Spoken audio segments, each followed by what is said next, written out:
Well, I am Ross Cook, and I have an incredibly varied background. I've had a lot of different jobs, a lot of different things I've done in my life. I was an elementary school teacher, and I taught hop, skip, and jump, one of the great jobs of all time. And I've loved every job I've had, but I've taught at various levels, university level, all the way up through elementary, high school.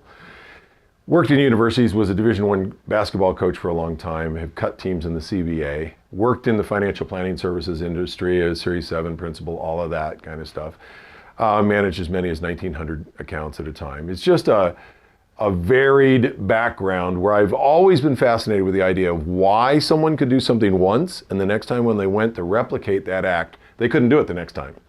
And so we've been searching through business, through education, through theology, through wellness, in a lot of different places. And it actually ended up being a health crisis, where I got sick before I had to paint outside the lines and find out that traditional left brain, push harder, wasn't going to get it done. And so I've now, for 20 plus years, been building and creating and learning technologies of how to make profound change inside of your life now. Where did I learn to do what we do currently? I've been very blessed and very fortunate over time to have a number of people from any number of backgrounds. Rob Williams was one of the first. Cheryl Thompson was one of his students who went on to be a profound trainer. In how does the subconscious mind work differently? But we've always been training differently. When we were training at Oregon State in basketball or training in motor perception as early as the late 60s, we were training split brain mind technology that wasn't in the common rank and file of how do you make profound change? How do you do it now? How do you make it last? Where do you get the energy to make the changes? Because it does take energy to make changes.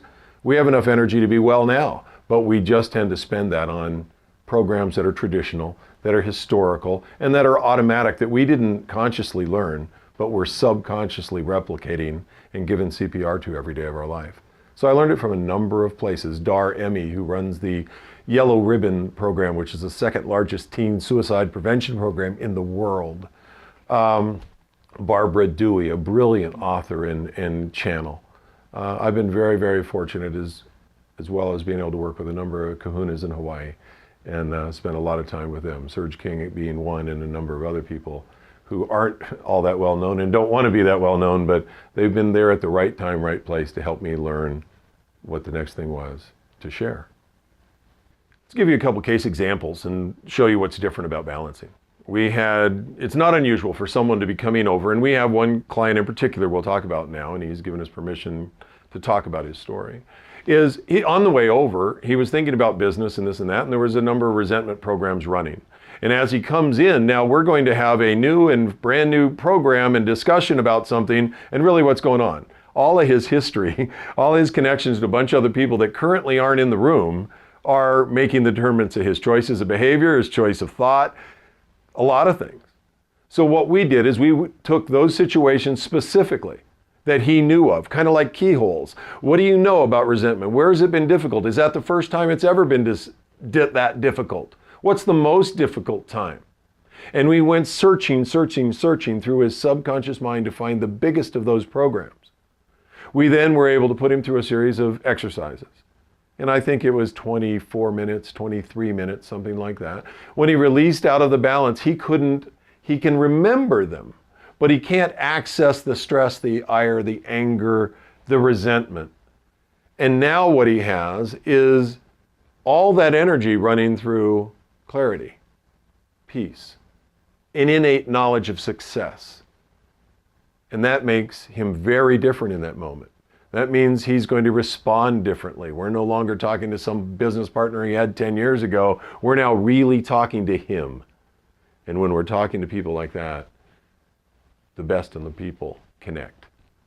And there's a lot of success in that kind of connection.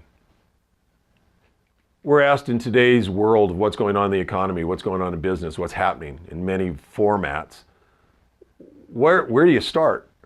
What's the most thing? How do you lead back? How do you make a difference? How does Ross Cook make a difference in the world? Well, I make a difference in the world by helping business leaders become different within themselves so that they can begin to build more congruent behaviors. They have the skills. They just need, and they know what they need. They just need to get back within themselves in order to make a difference in the people they're touching, the people they're connecting to. It's a difference of wellness that will lead the business world back. A lot of people are of the age now where they're reaching something, a Jungian shift, where they're seeing some rises and from their subconscious mind, and they don't know what to do with them. You see a lot of people starting businesses and then doing well, but they're psychologically a store starter, not a storekeeper, nor a profiteer from their hard work. We see people work hard all the time and build that as a core value within themselves, when really what they want is profit. Really what they want is wellness. Really what they want is success. And they're two different things. And when they hit the road and the railroad tracks, they go to working hard again. Well, that's not wellness to me. That's something that's automatic. It's not a choice even. It's historical background, histories making your choices, and we then defend them. No, we want to teach you to make choices in wellness. And it may be to do the same thing, or it may to make choices toward success, or to cooperation, or to connection, which will lead us back, business-wise. But it's going to come through distinct wellness, the development of the oneness of a person. It's very natural when you see someone talking about change for you to ask, what's in it for me? What's in it for me right now? Well, what's in it for you is you've been whispered to. You've known that there's something in you. You've known that there is something unique, powerful, and special in you.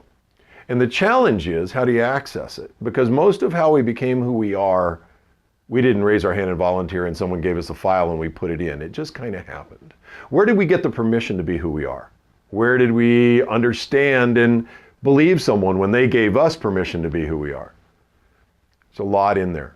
There's a lot that determines how we've developed into being who we are. And right now, you want to know what's in it for me.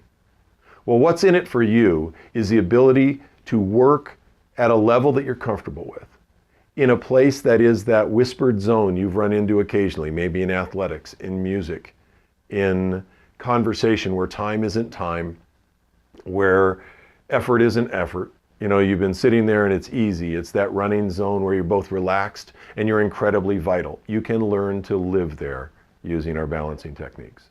It's vital, it's healthy, it's relaxed, and it's incredibly quick and different than just the push, go hard stress that we've been taught is what winners do. Winners play differently.